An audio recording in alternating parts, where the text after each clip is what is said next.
Did you know that 93% of Americans have metabolic issues, or they're taking medications that a low carb diet could drastically or significantly improve or even reverse?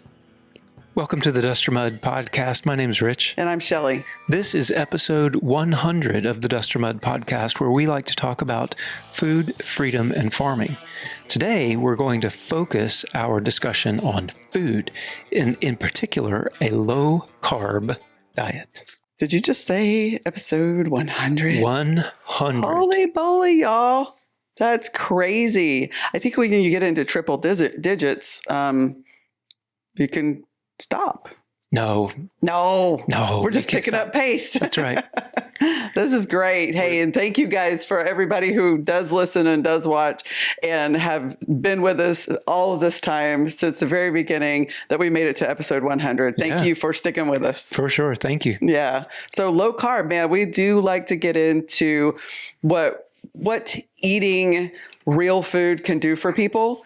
And we came across another very interesting set of data and information that we think that you will really think is interesting. Yeah, absolutely. This is an article written, led by Dr. Nina Teicholz. It's published in a peer-reviewed journal called Nutrients, and the title is Myths and Facts Regarding Low Carbohydrate Diets. Yeah, there's a lot out there about if you go low carb or ketogenic. We've even gotten comments on our podcast on the YouTube channel about different myths or things that are associated with being keto that maybe aren't necessarily true. And what to eat and what not to eat is really been really confusing in the American diet. And these folks really have done a fantastic job at debunking some of those common myths. So what are they? Actually, let's discuss who did this paper. Some clinicians. Yeah, Dr. Teicholz led it, and she is fairly famous. You might know her, best-selling author of The Big Fat Surprise. That really got her, I think, on the radar of a lot of folks. But she has a PhD in nutrition and really how nutrition affects our body. So she led this study, and then she's joined by a host of other doctors and clinicians and researchers to publish this article. The thing that's awesome that I think about this article is it's a total of 12 pages, but about 4 of those are references, and there's a new food pyramid that we'll talk about and show you. So it's a real good synopsis of a whole lot of research. A little bit more credibility to Nina, along with The Big Fat Surprise that we read back in 2019 and boom, opened our eyes to the world of fat in a different way back when we very first started eating low carb keto, kicked sugar out. But she's also a co-founder of the Nutrition Coalition, and it's an organization that has really worked and spearheaded with working in DC with the dietary guidelines and have been trying to be involved with getting those dietary guidelines changed. I'm not sure to their success just so far, but really trying to flip the script on what's going on in nutrition. And so she gets together with these other clinicians, and these people, thank goodness, because none of us want to do what they did. Yeah, they were able to review and synthesize and summarize over 100 different studies and peer-reviewed articles, and they really, really just went far and wide, and they discarded a lot of things that other people quote as, okay, that's not good science, and they kept only the best articles and best studies in their synopsis and really threw together a concise review. Yeah, and it's it's not even a difficult read. It's easy to understand. They really broke things down in a way that the average American who's not a nutritionist and is not a clinician can really understand what we should or shouldn't be eating, or what to believe about it. And one of the things that is often in nutrition, the epidemiological studies are often used, and those are very difficult to really get accurate data. So they really focused, whenever they were reviewing the studies, on studies that were randomized controlled trials. Right. That's kind of the gold standard. It is the gold standard in scientific study. And so they tried to really focus in on that, which really gives their paper credibility to me. And the epidemiological studies that Shelley mentioned that they did not include, they're things like there will be questionnaires on how many of this type of meal did you eat 2 years ago? Mm-hmm. And people write down and answer these questions, and then they use that to make a study, and they're just not trustworthy. I mean, most of us can't remember what we ate yesterday, let alone 2 years ago. Right. So those types of studies just aren't very good and lead to sort of junk science, mm-hmm. and they discarded those types of studies. So, follow the science, or let's really focus in on the science, is what these folks have tried to do, is go find where studies have been done in the past, and let's really see, what does keto do? What does low carb do? How does this affect the average American when it comes to their metabolic health? And before we go any further, if you are under the care of a doctor, and you have type 2 diabetes, any other metabolic health that you happen to be on medication for, do not change your diet until you consult and start working with your doctor. We are not doctors, and you need to be under the supervision of your doctor before you start a ketogenic or low carb diet in order to bring down or change your metabolic health. Please, because you can get yourself into a world of hurt. So there's the medical disclaimer. There you go. Yeah. Must be said. Right. Okay. So let's start this with a couple of myths that they debunk right at the beginning. Okay. So myth number one, carbohydrates are essential. And you hear that a lot. And you even do a Google search. I played around with Google's new artificial intelligence and played around with it a little bit, asking it about nutrition. And almost immediately it took me to, you have to have, these healthy whole grains, and like it leads to a high carbohydrate, low fat diet. That's crazy in 2025. Right. Even that there's a lot of information out there that is on that AI would have access to. Sure. That says a ketogenic diet is very healthful and helpful, mm-hmm. in helping someone reverse their diabetes or become more metabolically better functioning, and it couldn't find it? Well, it would say things about it that were okay for the ketogenic diet, but then it would always throw in a clarifier that, but this and that and whatever. Okay. So the myth that carbohydrates are essential, that has been debunked. The minimum number of carbohydrates required for daily intake is 0. 0. Yes, your brain needs glucose. You need glucose for your blood cells. There are other cells within your body that require glucose. But in the study, they talked about brain, blood cells, and eyes. Eyes, that was the other one. Brains, blood cells, and eyes that need some glucose. Very little, but they do need glucose. But the cool thing is your body was created in such a way that it is not required for you to eat glucose every day. And no matter what you put in your face, your liver will create enough glucose for your body, and you through gluconeogenesis, and it will provide those cells that require it, the required amount. Yeah. I actually had blood work done, had been on a carnivore diet for over a year when I had blood work done, and my blood sugar level that morning, fasted, hadn't had more than about 20 carbs in a year. Mm-hmm. And my blood sugar was right smack dab in the middle of normal. Yeah.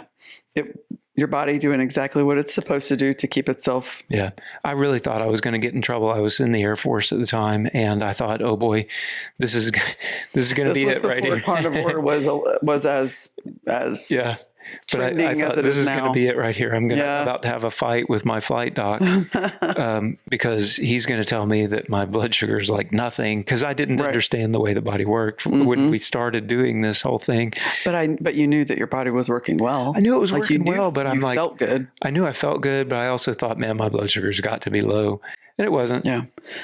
But the thing about this information is it really challenges the USDA guidelines that encourages high carb consumption, and puts on the bottom of the pyramid, the current food pyramid, it puts down there all those carbohydrates with whole grains and rices and crackers and pasta and bread and all of that 11 carbohydrate servings a day, I think it was. It's a ridiculous amount, but at any rate, this really challenges that. Yeah. And, but the science says 0. That's right. That's the minimum required. How much do you have to have on a daily basis? Mm-hmm. None. That's what your body requires. Myth number 2, saturated fat causes heart disease. Yeah, there's been a lot of studies to debunk that. Yeah. And the common, it's just the common repeated phrases that are just at this point accepted as truth, even though the studies have proven them to not be true. They just continue to be repeated. Yeah. Nutritional dogma. Yeah. It's just over and over and over and over again. And it's all we've ever heard. If you say it enough, it has to be true, right? Right. And if it's out there on the internet enough, that's what your searches will reveal back to you, because it's out there so much. Yeah. That's what AI has learned, because it's learned the internet, right? So that fat's just going to turn to solid in your arteries. Right. Which is absolutely not true. That's not true. They've found actually that in the absence of carbohydrates, health actually improves with a higher saturated fat diet. It's completely opposite of what we've been told. In the absence of carbohydrates. Right. Right. So like if you're following that standard American diet where you've got the base of your daily intake is carbohydrates. You better be low fat. Like truly, or you're going to wind up with metabolic dysfunction, heart disease, Alzheimer's, and every other problem in your body. Oh, wait, the standard American diet that we're all facing. You're going to end up there. As one of the 93%. Right. Oh, and the 7% that aren't there are either following a low carb diet or they're young, like 19, and they just haven't gotten there yet. Oh, they're eating the standard American diet, but their bodies have not started displaying all of the illnesses yet. One of the things that I was thinking about as we were prepping for this podcast was, man, there's no like full gauge. Like when you start as a teenager, you're just eating the standard American diet and your body's just humming along. I mean, like no problem. And you just keep going. And there's not a gauge that says, all right, you need to stop this now. I can tell you about when it happens.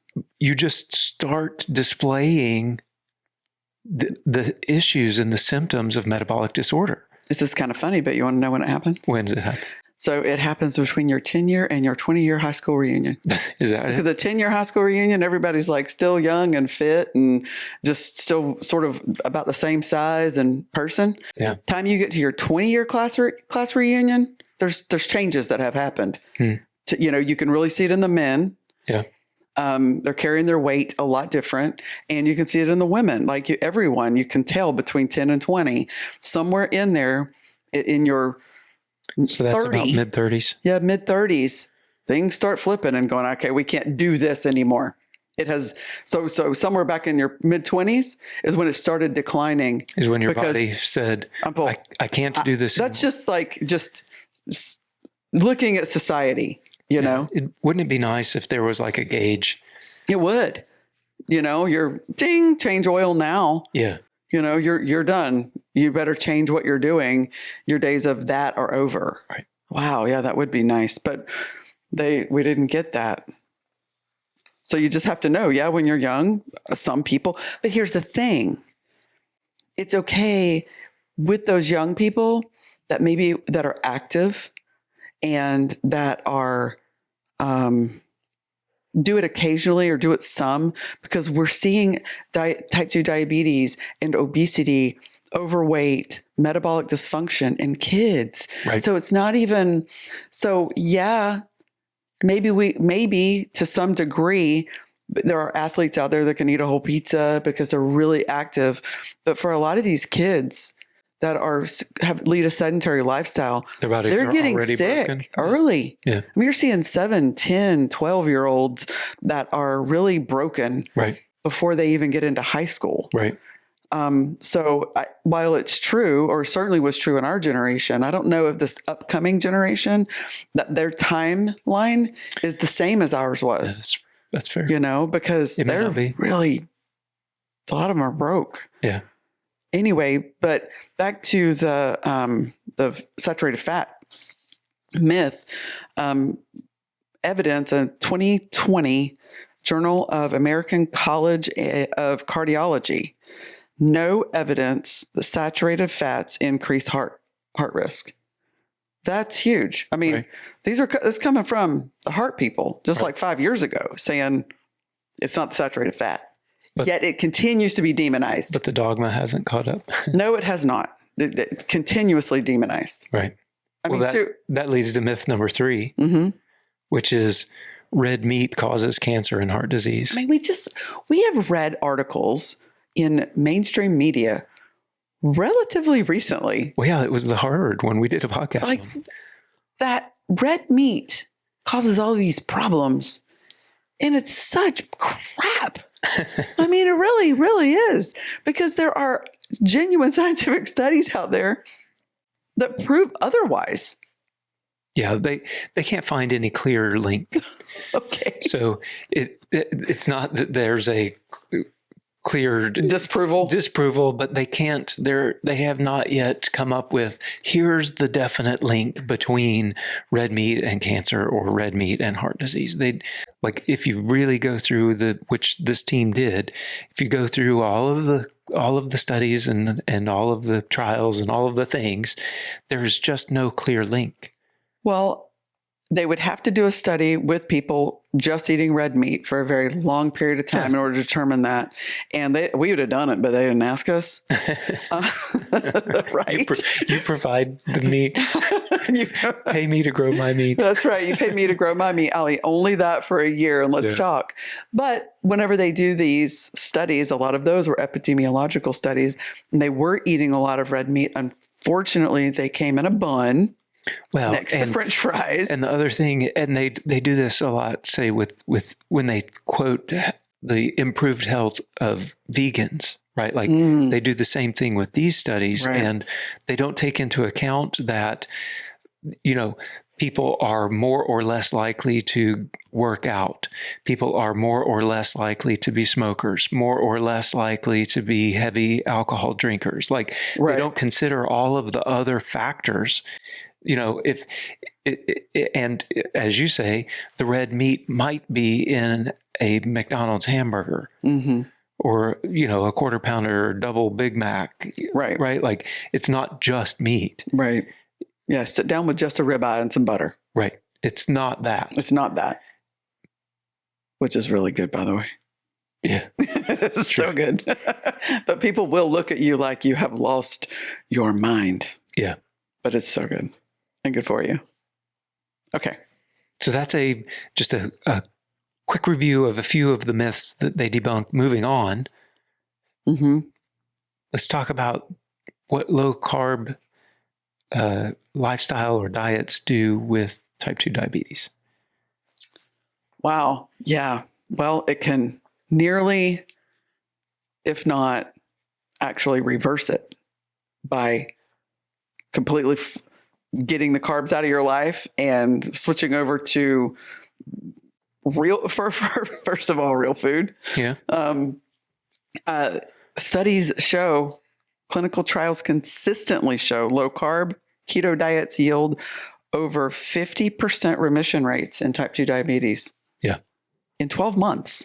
Yeah. So that's the way that's worded is a little bit weird. Mm-hmm. So the people are still, when I actually looked at the data, the people are still following the diet, 50% of them 12 months later. Oh. So it doesn't mean that only 50% saw an improvement in their symptoms or a remission. Adherence. It is the adherence to the diet. So at a year, 50% are still adhering to the diet. At 2 years, it drops down to like 38%. And so that's where you get this 50% number. Oh. It's not that only 50% saw improvement. Oh, that is worded really weird. Yeah. Well, probably everyone saw improvement, but only 50% stuck with it. Got it. Okay. Here's something cool. And if you've been watching long enough, you know, we did an entire podcast on the American Diabetes Association. Mm-hmm. They now acknowledge low carb diets as having the most evidence supporting diabetes management and reversal. As recently as January 2025.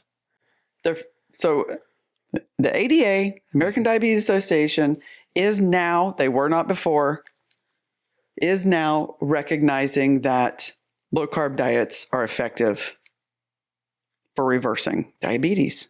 And then you have the asterisk that says, but it's hard to stick to, but you got to be under a doctor's supervision, but. Well, they have to do that. Yeah. Wow. Yeah. But the effects of a low carb diet on reversing, putting into remission, however you want to talk about it, having significant impacts on type 2 diabetes, the low carb diet is very, very effective. So if you're having an impact on type 2 diabetes, you're probably having an impact on several other conditions that you might have a problem with, right? Oh, yeah. I mean, you probably have inflammation and you probably have high cholesterol and all these other things that your doctor has told you have a problem with. You probably have, what else do people? Well, it's all kinds of metabolic issues. It's heart disease. It's mental disorders, like a whole lot of things. The joint pain. I mean, really? That's caused from inflammation. Yeah. And the high carbohydrate, typically high seed oil diets lead to the inflammation. They're highly inflammatory. Mm-hmm. And the real food, fat foundation, ketogenic diet, not inflammatory. So you see huge amounts of improvement with those inflammatory type issues that you're having in your body, like, I don't know, brain fog and Alzheimer's and dementia and joint pain and rheumatoid arthritis and like all of these. There's so many inflammatory type issues that people's bodies, like different people exhibit those inflammatory issues in different ways, but the ketogenic diet, because it is by definition low inflammatory, like not only do you fix your type 2 diabetes and your blood sugar problems, you also, a side effect is you're going to probably fix all of these other things that you're on the other medications for. To include weight loss. Yeah. Which is going to increase your, make better your overall lifestyle, right? Like, obviously, or your life. Yeah. Yeah.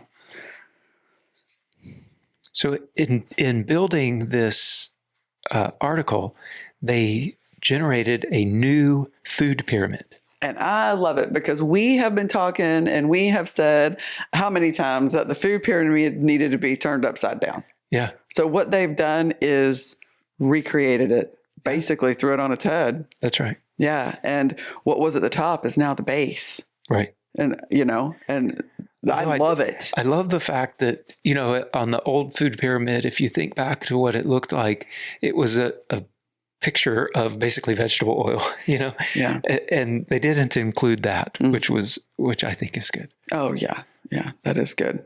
But the base is now fats and proteins. That's right. And then in the middle, your grown above ground vegetables, your spinaches and lettuces and anything, your cruciferous vegetables like broccoli and cauliflower, things that are grown above ground. So you're going to not eat potatoes and all your tubers with sweet potatoes. They're higher starch and they're higher carbohydrate. Yes, they're real food, but whenever you're trying to be ketogenic, low carb, and reverse your diabetes, you definitely want to eliminate as many carbohydrates as you possibly can. So while it's a whole food and in some circumstances might be okay for someone, in this one, you really want to eliminate it.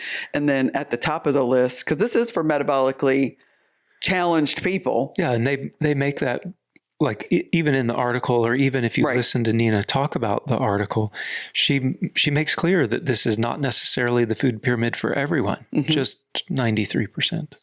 Right. That's because the other 7% are probably already doing it.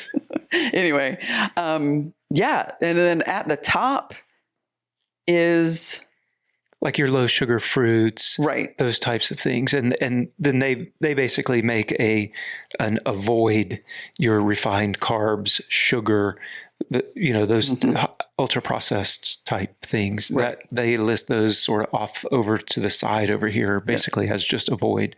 Yeah. So the pyramid, you got meats, fats, healthy fats on the base level, and then low carb veggies here in the middle level, and then low sugar fruits like berries and avocados, those types of things up at the top level. Yeah.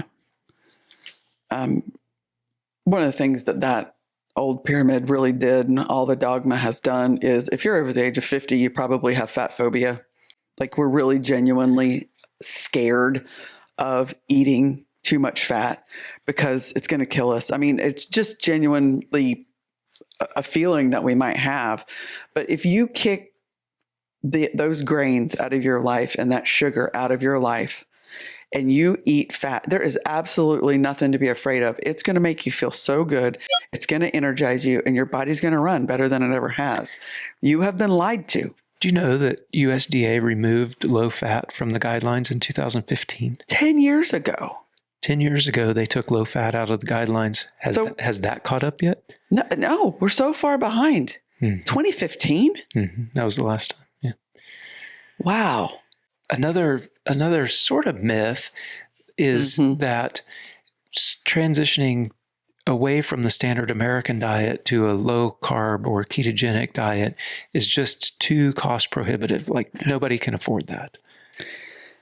Yeah, we've talked about that before too, that I can't afford to eat as much protein, or I can't, it's too expensive. But, and on that podcast, we talked about, and we put up the data for the amount of calories and basically the nutrition that you get out of a jug of olive oil or a jug of coconut oil, right? And the price for that. And like, you can't compare it to anything else as far as how much, how many calories or how much nutrition you get out of those things compared to something else. In this particular article, they referenced a New Zealand study, and they actually did a full study. And what they found was that when you convert New Zealand dollars to US dollars, the price difference was about $1.27 a day extra per person to switch over to a low carb, high fat diet, because New Zealand's government recommended dietary guidance, it basically follows the US. It's basically the exact same thing. It really is comparing apples to apples with this one. So you have following the standard guidance versus a low carb, high fat diet, and the price difference in US dollars is about $1.27 a day. And I would I mean, I get what they're saying, and I would still probably challenge that to the average American who's eating very expensive, typically DoorDashed, a lot of times drive-through. So not very many people, I forget the statistic, but not, like maybe half of the people even cook at home anymore. Right. So that was a couple of years ago, and I understand what they're saying, but I would even probably challenge that and say that it would be even cheaper. Yeah, if they ate at home. This is just their right. Like they went out and reviewed all the articles that have been written, and that one is the one. That's cool. Only one actually that I could find as so it is affordable. That ground beef and eggs, and some butter, and you're good to go. Right, and you're good to go. Yep. And, you know, they mentioned the fact that when you switch to a high-fat, low-carbohydrate diet, you are satiated longer. So you can toss out the between-meal snacks. Yeah, you're probably only going to eat eventually you're going to eat like 2 times a day. Yeah. And it's really going to... You can get rid of the crackers and the cookies and the chips and all of the things, those between meal, go to the vending machine and throw in $1 here and $1 there. Like those all just go away. Yeah. Because you don't need those between meal snacks. Because you're not having the crash. Right. Mm-hmm. More satiating. Yeah. Much more. Environmental sustainability, man. So that's another one that, that meat, cattle, livestock, I mean, they're like ruining our climate, right? No. If you actually look at the numbers, and that's another sort of myth, is that, you know, we need to get rid of the livestock around, even just like as it is right now. Yep. Livestock make up about 4%, depending on what you look at, between 3.9 and 4.3. So I'll just say 4% of greenhouse gas emissions from the United States of America, 4% is livestock. So, and that's traditionally grown livestock. We're talking feedlot livestock. That's right. Because farmers who are farming like we do, if you don't know, we do farm. We have a regenerative farm where we do have cattle and sheep. And because the farm the way we do, our cows actually help the environment, because the way that we rotate them and the way that we manage our land, they're actually helping to sequester the carbon back into the ground where it belongs, rather than just standing in a lot, emitting it where it goes nowhere. And that's why I said, even if you consider the way that things are done now, so agriculture as a whole is 9.9% of the emissions from the United States. Over half of that is based on tilling. Mm-hmm. So greater than 50% is just land management, the way that crops are grown. So if you really wanted to have a great, like, we're going to change agriculture, we'll pick the thing that has the worst, that is the worst offender. You would not go to livestock. You would go to row crops, the tilling. Mm-hmm. So where's the call to stop row crops? Oh yeah. Stop the row crops. No, not yet anyway. Right. Not yet. And if you're listening to this, what you can't see is all of the air quotes. Our air quotes, because that would be another discussion, but with the greenhouse gases and emissions and all of the things, I'm not a climate expert, but I do appreciate a healthy planet, and I really appreciate healthy animals. Sure. And healthy land. Yeah. So a call for change. We transitioned to a ketogenic lifestyle in 2019. So we've been at this for over 6 years now, and have seen 0 negative health effects with a multitude of positive health effects. Absolutely. So recently I got an injury and had to go to the doctor quite a bit. Yep. And it was interesting to both of us, because every time they would ask, they would be floored when they asked, how many medications are you on, or what medications are you on? Not, are you on any medications? Oh, you're right. You're right. That's not the question. What medications are you on? Correct. And I would reply with, I'm not on any medications. And they would look at me like, really? Like none? No, none. At 52, I suppose I was supposed to be. That's the way they acted. Right. But we're not. We're neither one on a medication to help our metabolic situation of any sort. No. Or anything like that caused by, quote, lifestyle. We're not on lifestyle medication. Yeah.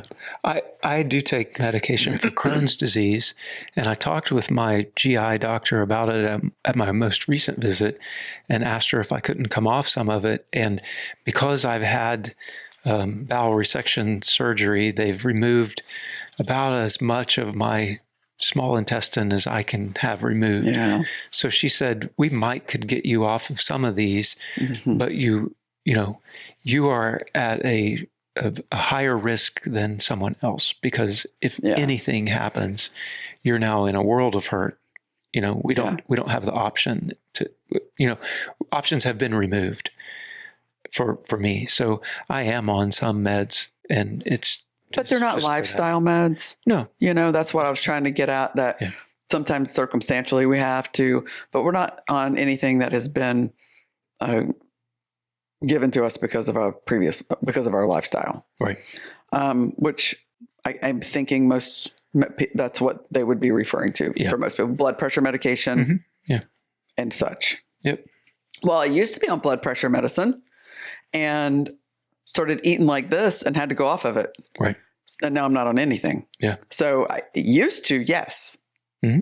About a year after that? A year after maybe 6 months after we started eating like this. Yeah. So, and I was not like overweight or unfit or anything. Already in your mid 40s, you were on blood pressure. I was, but it was the carbohydrate load causing it, not my age. Right. And not the fact that I didn't go to the gym, because I went to the gym. Right. I was relatively the same size as I am right now. Mm-hmm. It just, it caused my body to work differently, and now I don't need it, which is awesome.